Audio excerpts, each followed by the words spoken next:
6 மாதத்துக்கு முன்னாடி வர வேண்டிய படம் ஒரு வழியாக 6 மாதத்துக்கு அப்புறம் நடுவில் இன்டர்நெட்டில் வேறு லீக் ஆகி படம் வந்து ரிலீஸ் ஆயிருக்கு. இப்போ இந்த படம் எப்படி இருக்குது வாங்க இந்த ரிவ்யூவில் பார்க்கலாம்.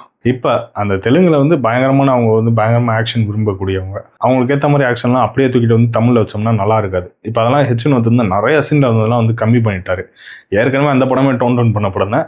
அதை இன்னும் ஹெச்வினோத் வந்து இன்னுமே தமிழ் ஆடியன்ஸ்க்கு ஏற்ற மாதிரி டோன் டவுன் பண்ணி கொடுத்துட்டாரு. பெர்ஃபார்மன்ஸை பொறுத்த வரைக்கும் எல்லாருமே நல்லாவே நடிச்சிட்டாங்க. விஜய் ஆஸ் யூஷுவல் அவரோட டான்ஸ் எல்லாமே சூப்பராக இருந்துச்சு. அவர் தான் இந்த சுமாரான படத்தை ஓரளவுக்கு பார்க்குற மாதிரி பண்ணுறதுக்கு முக்கியமான ரீசனாக இருக்குது வந்து விஜய் தான். ஒரு சைடு விஜய் இந்த படத்தை தூக்கி பிடிக்கிறாங்க, அடுத்த இன்னொரு சைடு வந்து அனிருத் இந்த படத்தை வந்து தூக்கி பிடிக்கிறாரு. அனிருத்தோட பிஜிஎம் வந்து சூப்பராக இருந்துச்சு, சும்மா மிரட்டிட்டாரு அனிருத் பிஜிஎம். இப்போ இந்த படத்தில் எனக்கு ஒர்க் அவுட் ஆகாத விஷயம் என்னன்னா ஓவர் பில்டப்.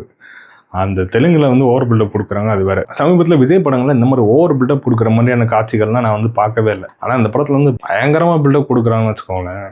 அதுவும் இந்த நிழல்கள் ரவிலாம் வந்துட்டு இந்த ஃபஸ்ட்டு அவரோட இன்ட்ரோ சீனுக்கு முன்னாடி இந்த கேஜிஎஃப் சலார் படத்துலலாம் ஒரு பில்டப் சீனு. தளபதி வந்து அடிக்காமல் விட மாட்டார், தளபதி நம்ம பாதுகாப்பில் இல்லை, நம்ம தான் தளபதி பாதுகாப்பில் இருக்கோம், அவர் 30 கொலை பண்ணவர் ஆவுன்னு பயங்கரமான பில்டப்னு வச்சுக்கோங்க. அடுத்த நெகட்டிவ் பட்டது ஃப்ளாஷ்பேக் வந்து நல்லா இருந்துச்சு ஃபஸ்ட்டுலாம். அப்புறம் போ ரொம்ப ஜவ்வாக இழுத்த மாதிரி எனக்கு ஒரு ஃபீல் ஆச்சு.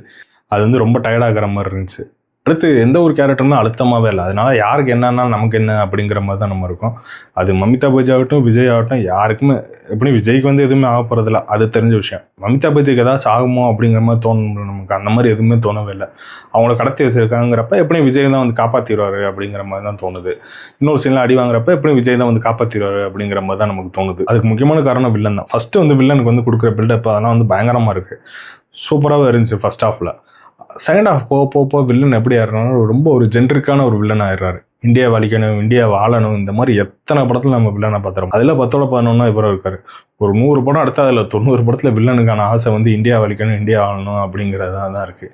அதே தான் இந்த வில்லனை பேசுகிறாரு. டயலாக்குமே வந்து ரொம்ப கிளிஷேவாக இருந்துச்சு. நிறைய விஷயத்தை டம்ப் பண்ண ட்ரை பண்ணியிருக்கேன். அதுவும் செகண்ட் ஹாஃப்லாம் வந்து சாப்பியாக இருக்குது. ரேண்டம் சீன்ஸ் எடுத்து ஒட்டி வச்சா அப்படி இருக்கும், அந்த மாதிரி இருக்குது செகண்ட் ஹாஃப் ஃபுல்லாக. திடீர்னு மத அரசுங்கிறாங்க, டக்குன்னு பார்த்தா ரோபோட் வருது, இன்னொரு சைடு பார்த்தா கள்ளசாரைங்கிறாங்க, இன்னொரு சைடு வந்து காட்டில் வாழ்கிறவங்கள அகட்டிட்டு அந்த இடத்துல இருக்க மெட்டீரியல்ஸ் வந்து எடுக்கணுங்கிறாங்க. இந்த மாதிரி நிறைய விஷயம். இதுக்கு நடுவில் விஜயோட அரசியல் விஷயம், இந்த மாதிரி நிறைய டம்ப் பண்ணனால எதுவுமே வந்து கிளாரிட்டியாவோ கிளியராகவோ ஒழுங்காகவோ சொல்லப்படவே இல்லை. ஆக மொத்தம் இந்த படம் எப்படி இருக்குன்னு கேட்டிங்கன்னா ரொம்ப ஆவரேஜான ஒரு படமாக இருந்துச்சு.